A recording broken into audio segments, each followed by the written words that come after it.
Hi there, this is Peter Fan for Agent Builder Coaching, and in this week's Agent Advantage Weekly, we're talking a little bit about your mid-year kind of review, but by the numbers.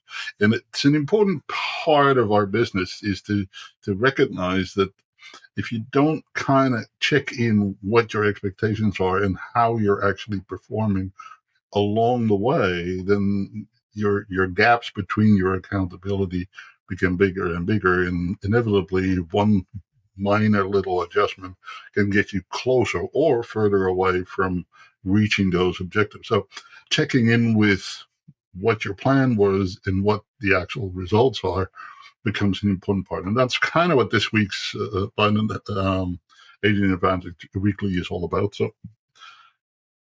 first and foremost, you need to know what your objectives were, and therefore we're giving you a measuring tool for that in this week's issue.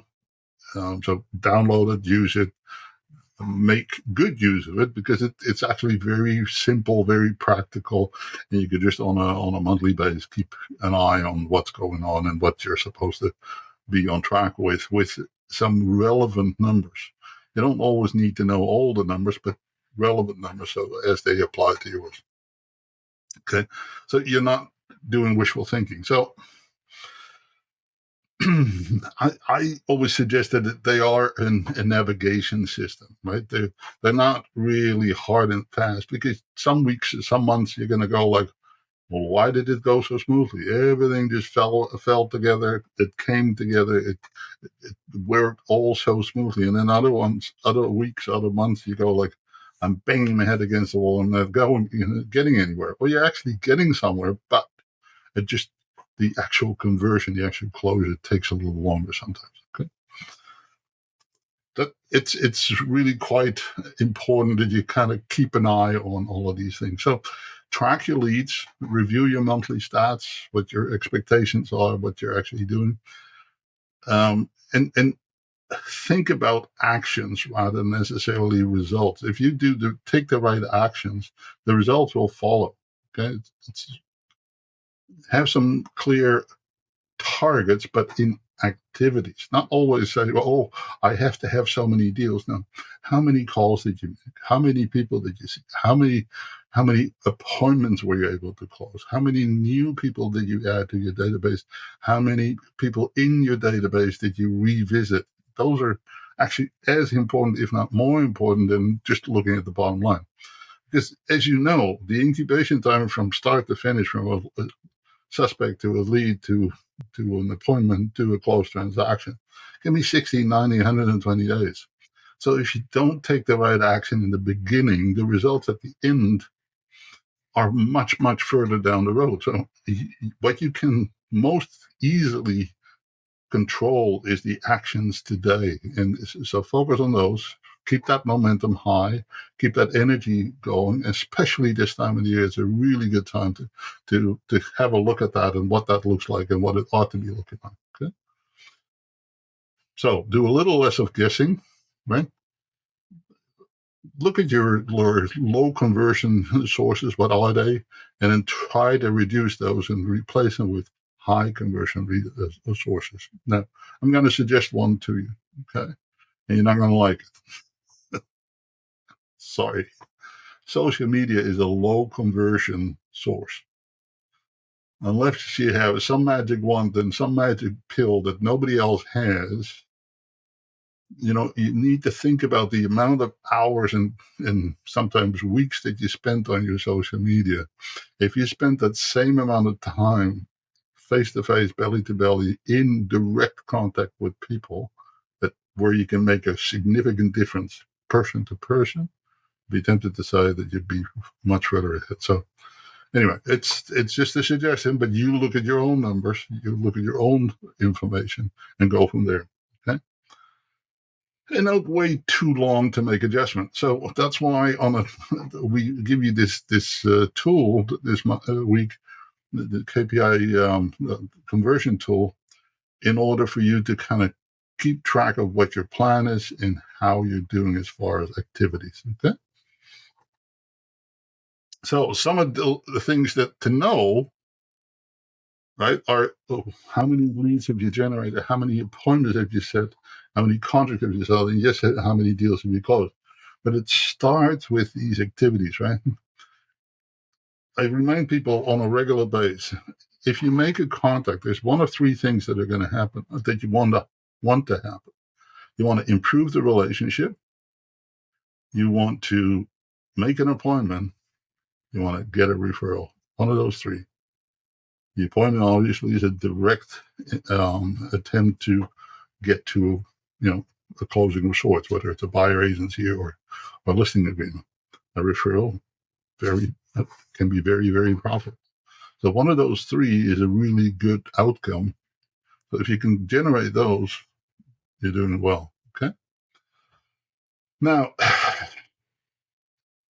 when you have listings and they're sitting, anything that sits more than 2 weeks at this point in time, you really have to think about where the pricing is at.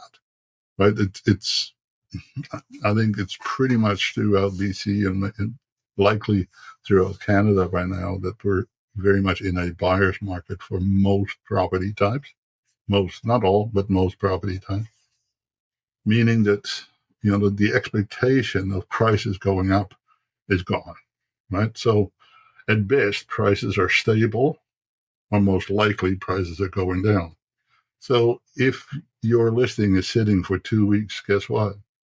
The prices will have gone down and you're still stuck at an old price. Therefore, you're getting further and further and further away to market value with your property, meaning that your seller is less and less and less likely to get a acceptable offer on their property unless something changes. Well, 9 out of 10 cases, we can't control the marketplace. We can't control the interest rates directly. We can't necessarily control the supply unless all agents and all sellers agree that all the overpriced listings are being removed from the marketplace.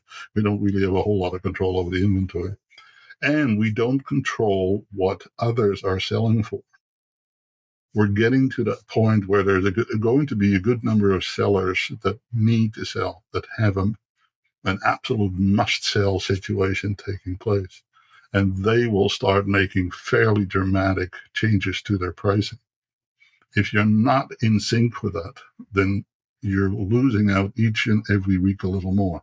And it's a hard conversation to have. And that's why we've given you this script, Mr. Sellers, Mr. and Mrs. Sellers. I track every property in your area. In the past 60 days, homes that sold were priced within 3% of fair market value and were on the market an average of 14 days. Homes priced higher, they're still sitting. My goal is to put your property in the first group, not the second. Would you agree with me on that? And then go back over all the stats, show the information. It's important that you do this on an ongoing basis with all of your listings. With all of your listings, you've heard me say this before. If you're not the best deal, you're not on the market. You may be listed, but you're not actually on the market, right? Because people will, at best, use you as a comparison and say, "Oh, if you like this, wait until you see this one over here. That's 10, 20, 30% cheaper." Okay? You're not helping your client at all. Now, if that means that they say, well, then we can't sell, think about whether that is such a bad thing. Because how much time, effort, money, energy are you putting into a listing that is never going to sell at this point in time? Now, will it happen that some of those sellers will then relist with somebody else at the price that you recommended? Yeah, that will happen. It's almost a given, but it will happen. Okay. All right. It is what it is. You don't control that, right? Okay. Forecasting your fall inventory. What is happening in your prospect list? Who's gearing up to come to market? Who's getting ready? Who are your A's, your B's, right? If the right pieces fall together now, all of a sudden they're on the list with you. The right pieces fall together and now they're ready, willing, and able buyers. Who are they? And what are you doing to actually help them along? Okay. And so Who are they? Where are they? What needs happening? What do you need to do? What do you need to have? What do you need to create in order to be on track for your year-end sales goals, but also your listings and appointment trackers. Okay, hope that makes sense. It is actually important to really reverse engineer your objectives to your appointments, right? How many closings you're going to have has a large degree of impact from the appointments that you make. So let me say that in a better way. The more appointments that you make, the more likely it is that you're going to have lots of closings. It's as simple as that. Okay. Particularly if you've kind of rated your leads from suspects to prospects to hot. If they're hot and it's just a matter of signing up, then get on. Just literally start making the appointments as early as possible. Okay. Again, the market is not going to get any better at this point in time, so it's important to stay on track with these things. So, how can you convert, impress your clients? Well, do some market snapshots. We're giving you one in a Canva format this week, so you can use it, convert it, adapt it any which way you want. Not sure whether you want to use this for a social media situation. You can, but I'm not entirely convinced that is the highest and best use. I would certainly make sure that you use it with individual clients so that if people are thinking about going on the market or they are already on the market, that you go over this update in detail with them, right, as it applies to their situation. So you can use the same template for a number of different uses. Individual listing, maybe as a door knocking piece, an open house piece, where you do a market evaluation for whatever you're doing an open house on. Okay, and then you do your quarterly market call, maybe. Uh, you do a custom CMA review, i.e., you've got a listing or you're contemplating listing a property. You do an updated CMA. You do almost every week now for each and every of your listings to stay on track and show the differences, right? If you did a CMA on a listing that you have 2 weeks ago and now you do an update, then you show, hey, there's 4 more listings. There's one that expired and canceled. There's one that sold, and why did it sell, and what happened with the price there, and really go over the details with your clients. Yeah? Really important pieces of information that can really help your client. Okay, like I said, there's 2 downloads this week. Aside from the 5 social media posts, okay, so there's a monthly KPI tracker that just literally can track all of your lead generation follow-ups and where things are at. And then there's the market update snapshot for you. There's also 5 social media posts for you in Canva, so take advantage of those. And then don't be afraid of your numbers, whatever they are, right? It's a roadmap. They're indicators. So often people get intimidated. Oh, I'm 50 calls behind of my trial. Well, okay, so what? Let's move on. Right? Don't get down on yourself. There's no point in it. It doesn't accomplish anything by you being down on yourself or overthinking. Oh, I gotta. You put more pressure on you, and pressure is not a good thing in this business. It really isn't. It's understandable. Don't get me wrong. I totally get that we all have bills to pay and we have families to feed and what have you. But at the same time, it's also important for you to have, as much fun as possible, as much relaxation as possible, and focus as much as possible as to how you can benefit the clients that you're working with. Right? The giver's gain approach really is a big deal in this business because as long as your clients understand that you're doing them a favor by helping them through their transitions, you're helping them through whatever changes are taking place in their life, and that you have their best interest in mind and at heart, and then things will work out. They typically do. All right. So stay unstoppable, take some action, right?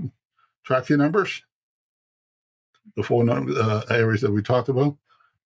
Share your market share and your market reports with your sphere of influence. Your sphere of influence is where most of your business need to be coming from in the long run. So not staying in touch with them is not a good idea, certainly not in soft marketplaces.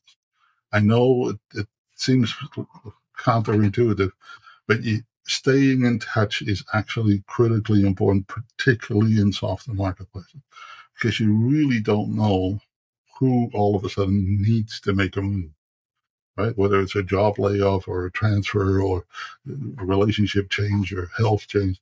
Stay in touch with that sphere of influence, right? If you've been in the business for any length of time, you will know that at some point or another, the majority of your business will come from that sphere of influence. Now, if you try to balance that, after 3 years, it would be about 70, 75, 80% of your business coming from the sphere of influence and 20% coming from brand new leads. If you're in a team that focuses more on lead generation, then you individually may always be dealing with new leads. But it doesn't mean that you individually should also find a method and a model to stay in touch with the people that are the closest to you. It's really important because they will otherwise lose track of you, the individual, right? You may still have interaction with them through your team, but trust me, the consumer has a relationship with you if you were the source of that relationship. So getting a postcard from the team isn't the same thing, right? So getting in touch and staying in touch with that sphere of influence is very, very important. Okay. And that way you're setting yourself up for a very strong fall, and it's really quite significant, right? So um, I hope this is all making a lot of sense, and hopefully this benefits you. We've taken a little bit more time to explain some of the bits and pieces in our newsletter. I wanted to do that mainly because we sense that people sometimes read stuff and not actually process what is in there. I hope that you take them a little bit of time and start really using some of these tools to your benefit. That's why we create them. We don't create them to kind of magically convert you into coaching clients. No, we hope that at some point in time we can help you with coaching. We're in business for the coaching side. We're in the business for training and providing assistance. However, at the same time, I actually want you to succeed. Okay, and it's in your control. I know that's a challenge right now. I know there's lots and lots of people that are talking negative stuff about the business, and it's all so bad and so sad and so slow. But you control a lot of this yourself. I keep your energy up, keep your interaction with the general public up, be constructive in your discussions, be observant as to what the marketplace is doing or not doing, but be constructive as to where the opportunities are for you as well as for your target audience. Okay. Hope you have a fantastic week and take advantage of our advantage. All the best and have a fantastic week.